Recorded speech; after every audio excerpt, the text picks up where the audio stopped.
नमस्कार मित्रों, जया लिटरेचर में आप सबका पुनः स्वागत है। और आज मैं आपके लिए मन्नू भंडारी जी की एक बहुत ही रोचक कहानी आते जाते यायावर लेकर प्रस्तुत हूँ। तो चलिए सुनिए कहानी। कभी सोचा भी नहीं था महज मजाक में कही हुई बात ऐसा मोड़ ले लेगी। मोड़ और इस शब्द पर मुझे खुद ही हंसी आने लगी। मेरी जिंदगी में अब न कोई उतार चढ़ाव आएगा न मोड़, वह ऐसे ही रहेगी, सीधी, सहज और सपाट। हाँ, कभी कभी उस सपाट जिंदगी में एक दरार डालकर उसके पार बसी हुई दुनिया को देखने के लिए जी ललचा उठता है, पर जब जब ऐसा किया मन का बोझ बढ़ा ही है। फिर भी कल जो कुछ हुआ उसमें जीना अच्छा लग रहा है, खासकर इस आश्वासन के साथ। नहीं, आश्वासन नहीं, न जाने क्यों मुझे सही शब्द नहीं सूझ रहे और मैं गलत शब्दों का ही प्रयोग करती जा रही हूँ। आमंत्रण या कहूँ कि साग्रह मनुहार के साथ कि मैं आज भी मिलूँ। ख्याल आया रमला सुनेगी तो हंसती हुई कहेगी, लगा लिया तुझे भी, क्यों मैं? भाई कमाल है। रात 12 बज गए थे तो रमला ने पूछा नहीं था, एक तरह से आदेश सा देते हुए ही कहा था, नरेन, मिताली को छोड़ने का जिम्मा आपका, आप इसे छोड़ते हुए निकल जाइए। उसने कुछ ऐसे सहर्ष भाव से स्वीकृति दी मानो वह इसी बात की प्रतीक्षा कर रहा था। टैक्सी स्टैंड पर कई टैक्सियां खड़ी थीं, वह उधर नहीं बढ़ा। इस आदमी से काफ़ी दूरी रखनी है और इसकी हर बात को केवल ऊपर से निकाल देना है। इस बात के प्रति बेहद चौकस होने के बावजूद आधी रात को उसके साथ पैदल चलने का ख्याल मुझे कहीं अच्छा लगा। चारों ओर निपट सन्नाटा था और सड़क के दोनों ओर दूर तक लैंप पोस्ट बाहें फैला फैलाकर रोशनी उड़ेल रहे थे। यहाँ 12 बजे ही कैसा सन्नाटा हो जाता है। विदेशों में तो 12 के बाद से ही असली ज़िंदगी शुरू होती है और मुझे लगा कि यह लगातार विदेश की बातों से बोर करेगा। इस देश की लड़कियों पर रौब डालने के लिए कितना अच्छा हथियार है यह। पर ऐसा हुआ नहीं। वह फिर अपने बारे में बताने लगा, अपने शौक, अपनी महत्वाकांक्षाएं और ख़ासकर अपनी यायावरी वृत्ति। लगता है मेरे भीतर एक जिप्सी बैठा है जो मुझे घुमाता है। पिछले 7 साल से मैं केवल घूम रहा हूँ, भटक रहा हूँ, नए नए स्थान, नए नए लोग। पता नहीं कहाँ जाकर अंत होगा, कब अंत होगा। वह जैसे बहकने लगा था। मुझे ख्याल आया इसने बहुत पी रखी है, केवल नीट। बल्कि जब रमला दरवाजे तक छोड़ने आई तो कहा भी था, आज आप बहुत पी गए हैं, ठीक से छोड़ तो देंगे ना मिता को? वह हंसा था। आप तो जानती ही हैं कि कितना भी पी लूँ मुझ पर रंग नहीं चढ़ता। काला कंबल, रमला ने कहा था और हंस पड़ी थी। बातों के नीचे छिपे अर्थ को मैं समझ रही थी, फिर भी अनजान बनी खड़ी रही। पर क्षण भर के लिए तीव्र आकांक्षा का एक झोंका ऊपर से नीचे तक जैसे चीरता हुआ निकल गया। एक बार मैं भी रंग चढ़ाने की कोशिश करके देखूं, और कुछ नहीं, केवल एक चैलेंज की तरह। सचमुच अब बातें या तो चैलेंज के रूप में आती हैं या बदला लेने की क्रूर भावना के साथ। डूबना, ये सारे शब्द तो जैसे एक एक करके निरर्थक होते चले गए। जानती हैं, यूनिवर्सिटी की इन सड़कों पर मैं कितना घूमा हूँ, जिंदगी के कितने दिन इन पर गुजारे हैं। तो उसी के स्वर में स्वर मिलाती बोली, और जाने किन किन के साथ। वह हंस पड़ा। लगता है रमला ने मेरे बारे में बहुत कुछ उल्टा सीधा बता रखा है आपको। वह हंस पड़ा। लगता है रमला ने मेरे बारे में बहुत कुछ उल्टा सीधा बता रखा है आपको। मैं हल्के से मुस्कुराई। सचमुच रमला ने इतना कुछ बता रखा था उसके बारे में कि बिना किसी विशेष परिचय के भी वह मुझे अपरिचित लग रहा था। धीरे से बोली, कुछ गलत तो नहीं बताया ना? वह फिर हंस पड़ा। कभी कभी सोचता हूँ आदमी अपने भीतर कितना कुछ समेटे होता है, वह खुद नहीं जानता, और एक बंधी बंधाई लकीर पर चलकर मर जाता है बिना अपने को जाने, बिना अपने को समझे। व्हाट अ पिटी। बिना उसकी ओर देखे ही मैंने जान लिया कि स्वर की तरह उसके चेहरे पर भी एक हकारत भरी दया फैल गई होगी। पर मैं एकाएक बहुत कटु हो आई। मन हुआ कहूँ, लीक तोड़ना, संस्कारों से मुक्त होना, इन सारे मुहावरों का चारा डालने के लिए कैसी खूबसूरती से प्रयोग किया जाता है आजकल। पर कहा केवल एक निहायत ही पिटा पिटाया वाक्य, लीक तोड़कर ही आदमी क्या बहुत कुछ पा लेता है। मैं जानती थी वह क्या उत्तर देगा, फिर भी उसके मुंह से सुनने का मुंह हो आया। अच्छा, आप ऐसा नहीं मानती कि हम जितनी तरह की ज़िंदगी जीते हैं, जितने संपर्क और संबंध बनाते हैं, उनसे हमारे व्यक्तित्व के उतने ही पहलू उभर कर आते हैं। नई नई जगह देखना, नए नए लोगों से मिलना, उसके निकट होना, उनको अपने निकट लाना और खुद ब खुद भीतर एक नई दुनिया खुलती चलती है। तब एक मुग्ध विस्मय के साथ हम देखते हैं, अरे यह सब भी हमारे भीतर था। बड़े तटस्थ और कुछ ऐसे चौकन्ने भाव से उसकी बात सुनती रही मानो यह सब पहली बार सुन रही हूँ। हालांकि रमला यह सब मुझे बता चुकी थी। और यदि ये संबंध ऑपोजिट सेक्स के साथ हों तब तो व्यक्तित्व के रगो रेशे तक उभर कर आ जाते हैं। और उसने एक निसंकोच सीधी नज़र मेरे चेहरे पर टिका दी, जिस पर अपनी बात का समर्थन करवाने का साग्रह अनुरोध लटका हुआ था। तो ये अब मुझ पर ही चालू हुए, पर लगा आदमी दिलचस्प भी है और औरों से भिन्न भी। सब लोग ऐसे मौक़ों पर बात करते हैं तुमसे, जैसे जो भी हो। सब लोग ऐसे मौक़ों पर बात करते हैं तुमसे, जैसे जो भी हो बस तुम ही हो, बाकी दुनिया बेकार। इसने बात दुनिया से शुरू की है, अब शायद तुम पर आएगा। धीरे धीरे, सीढ़ी दर सीढ़ी। नवीनता का भी तो अपना एक आकर्षण होता है।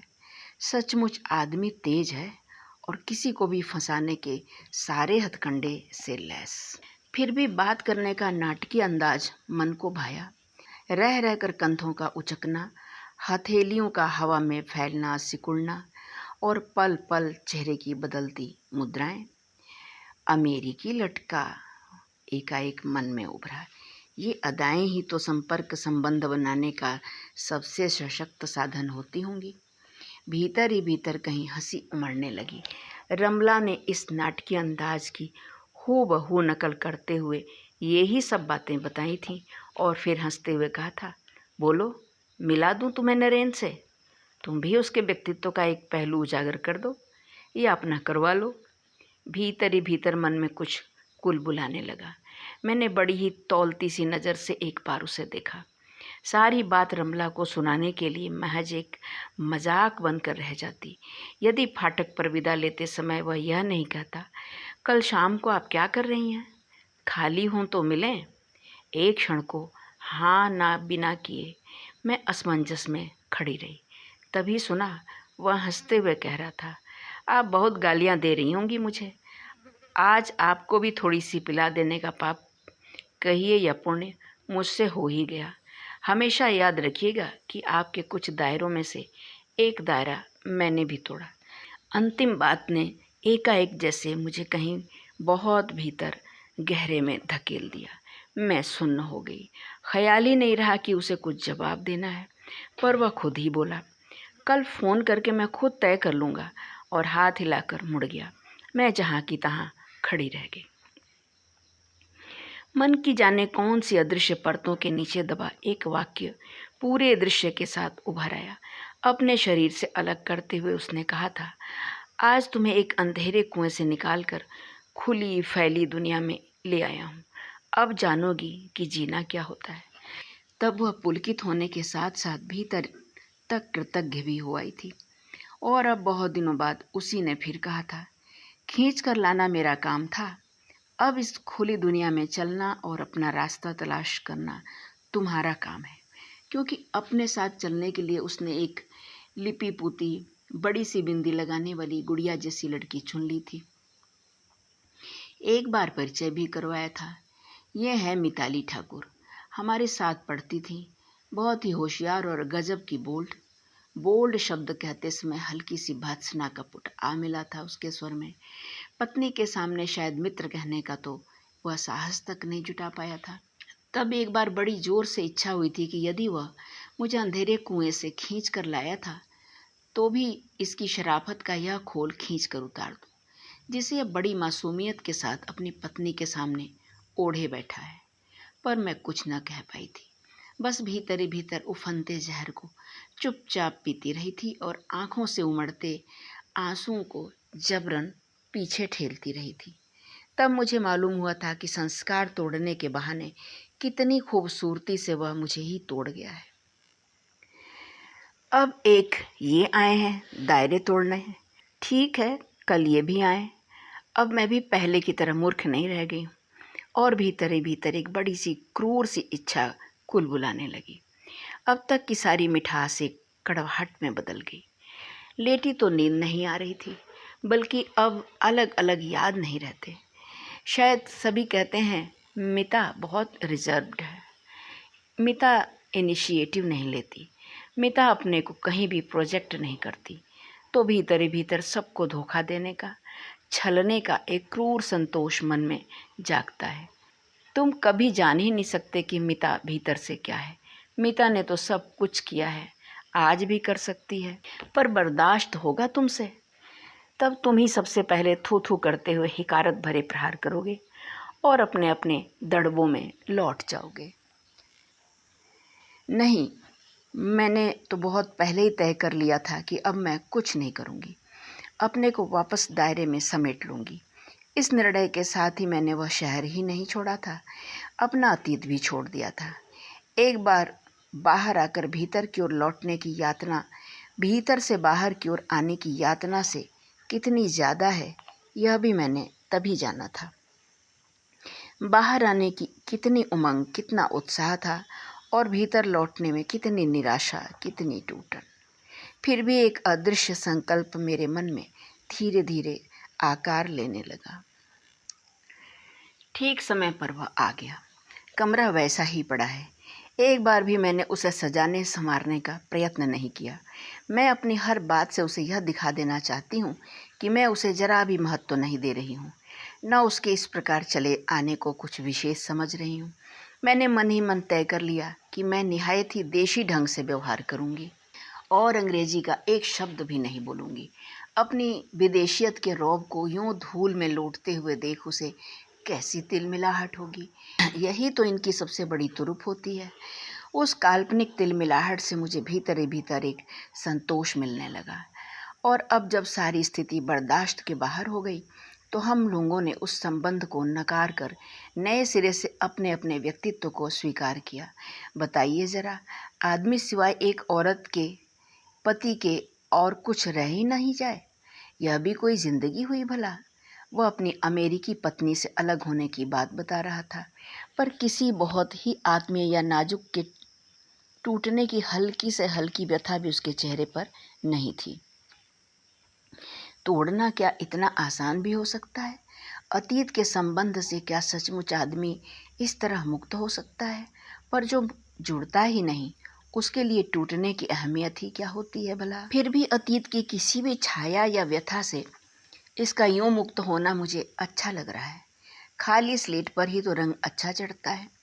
एकाएक मन में उभरा और जैसे मैं भीतर ही भीतर अपने एक एक कदम के लिए सतर्क और चौकन्नी हो गई। वह लगातार कुछ न कुछ बोले जा रहा था और मैं विस्मित सी यह सोच रही थी, आदमी इस तरह उड़ेल पाए तो मन का कितना बोझ छट जाए, कितना हल्का हो जाए। इसका मुझसे परिचय ही कितना है भला? फिर भी कैसे विश्वास में लेकर सब कुछ बताया जा रहा है, मानो मैं कोई बहुत ही घनिष्ठ हूँ इसकी अंतरंग। अनायास इस शब्द का यूं मन में आ जाना मुझे अच्छा लगा। क्या इसके मन में भी इस समय मुझे लेकर ऐसा कोई भाव नहीं होगा? बस यही अनुकूल अवसर है, मुझे चूकना नहीं चाहिए।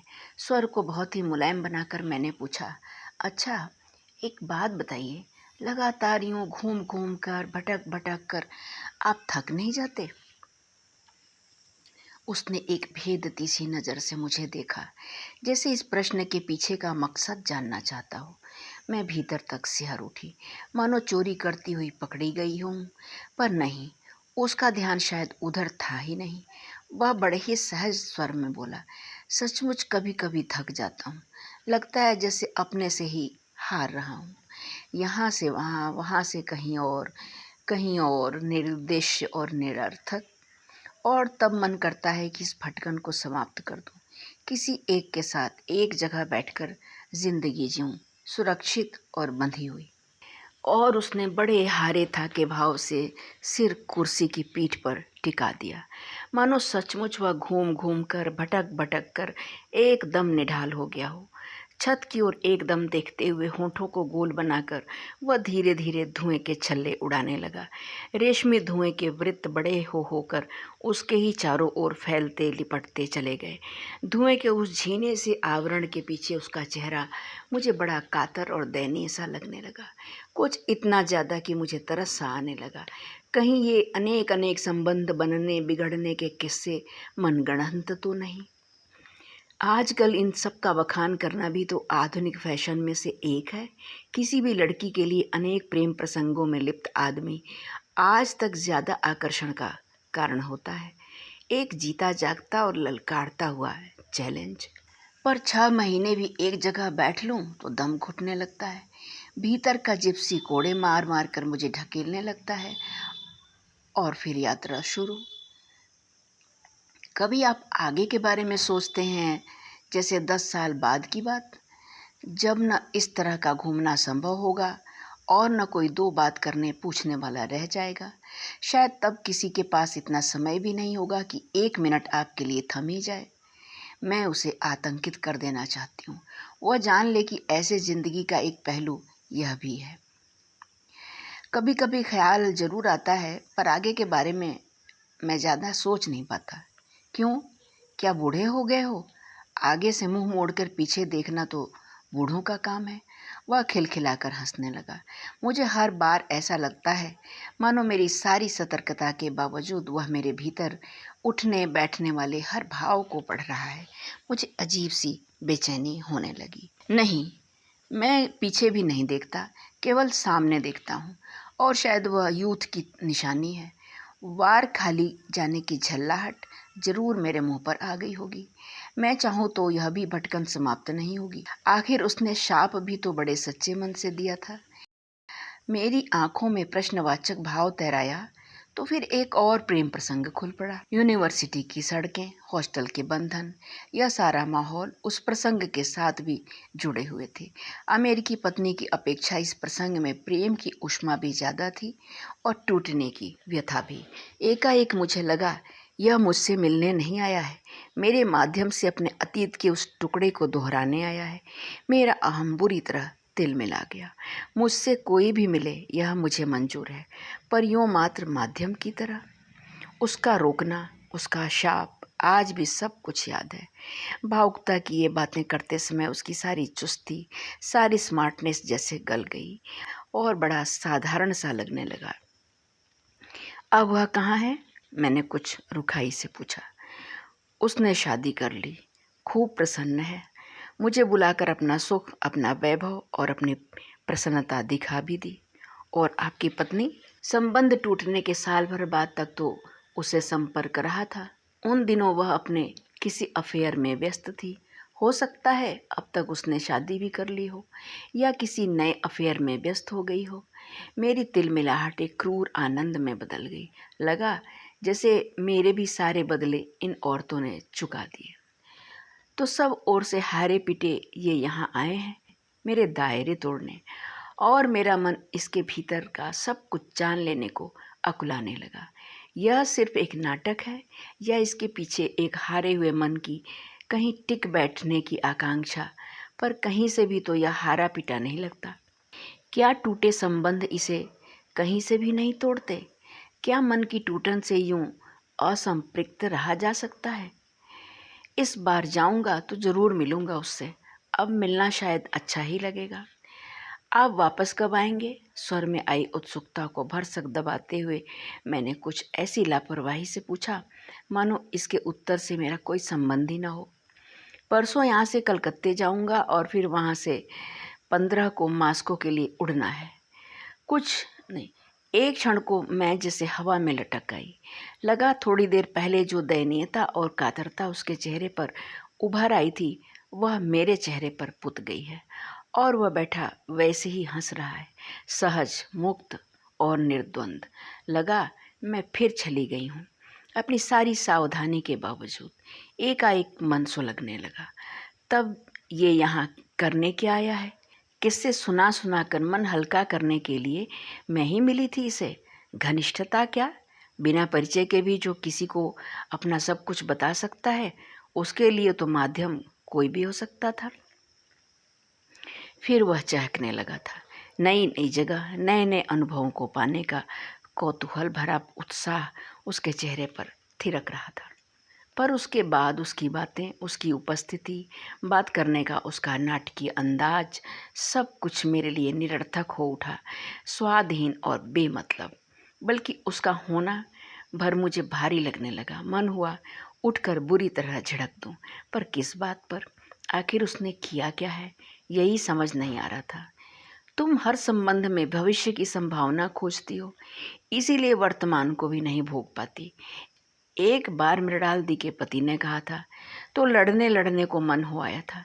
जब भी मैं वहाँ जाती हूँ तो बड़े दुलार से मेरे हाथ अपनी दोनों हथेलियों में लेकर सहलाएंगे, बाँह दबाएंगे।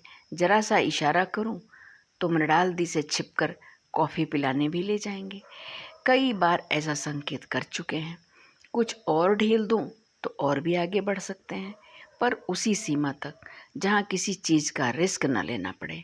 उनका सब कुछ सहज और सुरक्षित रहे। वे जानते हैं कि उन्हें सिर्फ पाना ही है, जो भी मिल जाए, खोना तो कुछ है ही नहीं। और मैं भी जानती हूँ कि मुझे पाना कुछ नहीं है। आधुनिकता के नाम पर कैसी कैसी सूडरी ये लोग झाड़ते हैं। मैं पत्र लिखूंगा तो जवाब देंगी ना? नहीं, हमें नहीं आता पत्र वत्र लिखना, खींच भरे स्वर में मैंने कहा। एक यही तो रह गए हैं पत्र लिखने के लिए। इस आदमी के लिए व्यक्तियों और संबंधों का महत्व ही क्या है, सिवाय इसके कि एक किस्सा सुनाने को मिल जाए उसमें से। अब विदेश में किसी औरत के साथ शराब पीते हुए या कौन जाने किसी के बगल में लेटे लेटे सुनाएंगे। हिंदुस्तान की लड़कियां यहाँ की तरह नहीं होती, न जाने कितने संस्कारों में बंधी, दायरों में घिरी। उस समय भी मेरा नाम इसकी जीभ पर भले ही हो, मैं इसके दिमाग में कहीं नहीं होंगी। बस कुछ न कुछ निरंतर बोलते जाने की हविस से ही वह बोलता चला जाएगा। अच्छा, पत्र लिखना नहीं आता तो खाली कागज ही भेज दीजिए, मैं उसी से सब समझ लूँगा। जाते जाते कैसे लटके बघार रहा है, फिल्मी डायलॉग। अब सचमुच मेरा धैर्य जवाब देने लगा था और मन हो रहा था मैं सामने बैठे इस आदमी को फटकार दूं। तभी चपरासी ने आकर जैसे मेरा उद्धार कर दिया। मैंने बताया 8 बजे के बाद यहाँ पुरुष कमरे में नहीं रह सकते, प्राध्यापिकाओं के लिए भी इतने बंधन। और वह हंसने लगा तो मैं भीतर ही भीतर बुरी तरह कुढ़ गई। हाँ, और नहीं तो क्या, यह अमेरिका नहीं है, मन ही मन कहा। अमेरिका के दुम कहीं का।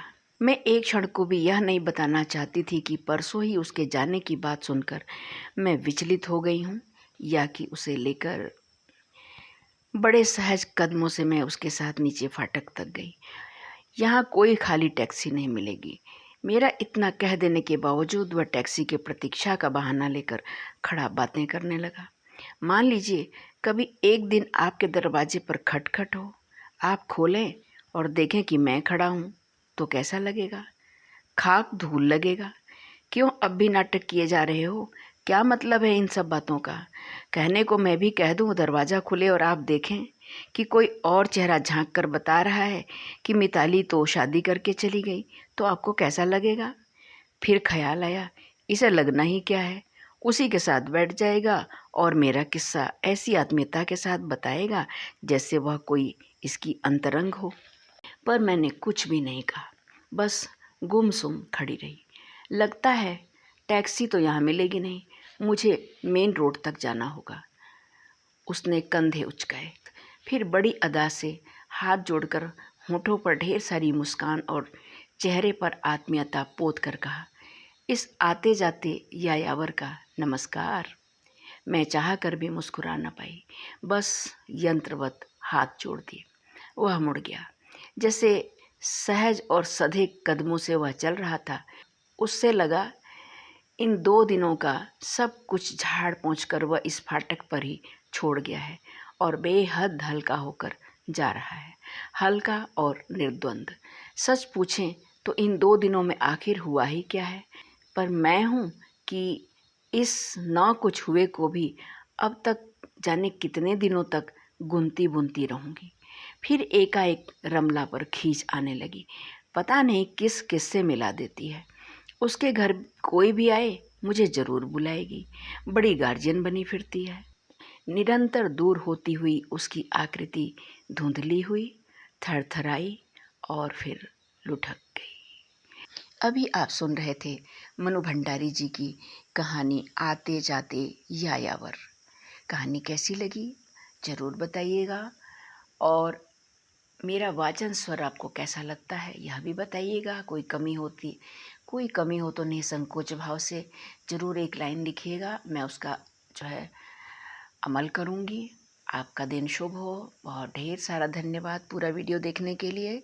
अगर मेरे चैनल पर नए हैं तो कृपया सब्सक्राइब कर लीजिए, लाइक कर दीजिए, और अपने कहानी से प्रेम रखने वाले मित्रों को 1-2 को शेयर भी कर दीजिए।